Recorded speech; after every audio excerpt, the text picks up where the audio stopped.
एक बहुत पहुंचे हुए बुजुर्ग एक गांव में बैठे हुए थे। तभी वहां से देखा कि एक छाया जाते हुए उनको दिखाई दिया। उस छाये को उन्होंने पकड़ा और पूछा, तुम कौन हो? उस छाये ने जवाब दिया कि हम मौत हैं। बुजुर्ग ने कहा कि तुम कहाँ जा रहे हो? छाये ने कहा कि हम इस गांव में जा रहे हैं और इस गांव से हमें 1000 लोगों का जो है जान लेना है। बुजुर्ग ने जब ये बात सुना तो वो बहुत परेशान हुए। तो बुजुर्ग ने कहा कि तुम ऐसा कैसे कर सकते हो? उस मौत ने कहा, उस साये ने कहा कि हमें इजाजत मिली हुई है और ऐसा हमें जो है करना ही है। और एक महामारी आने वाली है, एक महामारी चलने वाली है, जिसकी वजह से ये ऐसा होना ही है।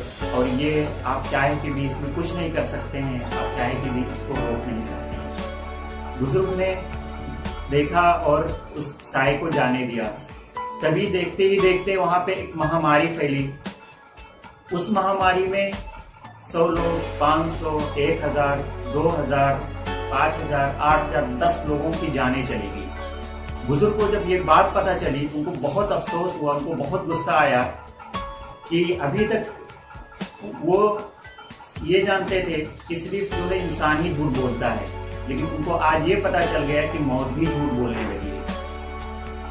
उन्होंने सोचा कि चलो कभी ना कभी साया इधर से निकलेगा तो उससे एक बार हम फिर पूछेंगे। तभी वो गांव की तरफ किनारे साइड में बैठे थे। फिर वहां से साया जो है निकला और उसके बाद में उस साये को उस बुजुर्ग ने पकड़ के पूछा कि उस दिन तुमने हमसे झूठ बोला था। साये ने कहा कि हमने क्या ऐसा झूठ बोला था? बुजुर्ग ने कहा कि उस दिन तुमने ये कहा था कि इस गांव से सिर्फ हम 1000 लोग जाने लेके जाएंगे, लेकिन उस दिन तुमने 10,000 लोगों की जाने ले गए।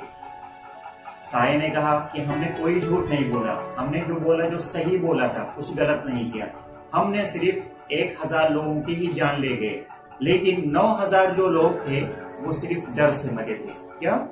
9000 जो लोग थे वो डर से मरे थे।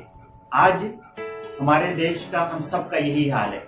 पूरा दिन हम लोग टीवी पे, न्यूज चैनल पे बैठ के सिर्फ मौतें गिन रहे हैं। किस समय, आज किस दिन, कहाँ पे कितनी मौतें हुई हैं, यही हम सब देख रहे हैं।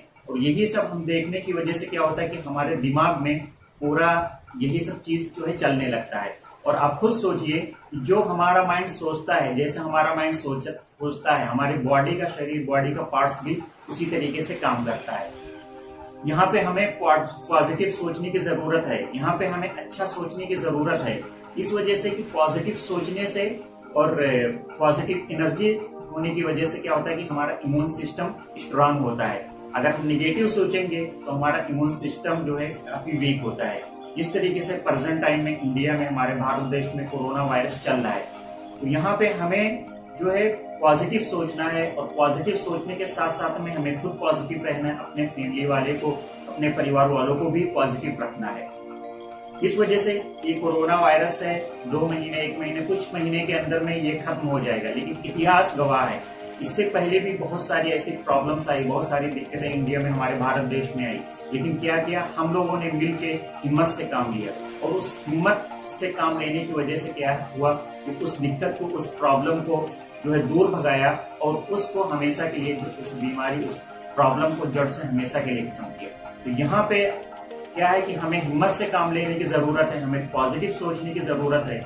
और उसके साथ साथ में हमारे हाथ में सोशल मीडिया है, मोबाइल फोन है। हम अपने मोबाइल फोन के जरिए से, हम अपने सोशल मीडिया के जरिए से लोगों को हमें पॉजिटिव करना है, लोगों को हमें जो है पॉजिटिव एनर्जी देना है। बहुत सारे लोग जो है निगेटिव सोचने की वजह से, बहुत सारे लोग क्या है डिप्रेशन में आ चुके हैं। तो हमें उनको पॉजिटिव देना है, हमें उनको एक पॉजिटिव एनर्जी देना है। हमारी इस मैसेज को उन सभी लोगों तक जरूर पहुंचाइए जो घर में बैठ के डिप्रेशन में हैं या जो लोग नेगेटिव सोच रहे हैं। आपका बहुत बहुत शुक्रिया।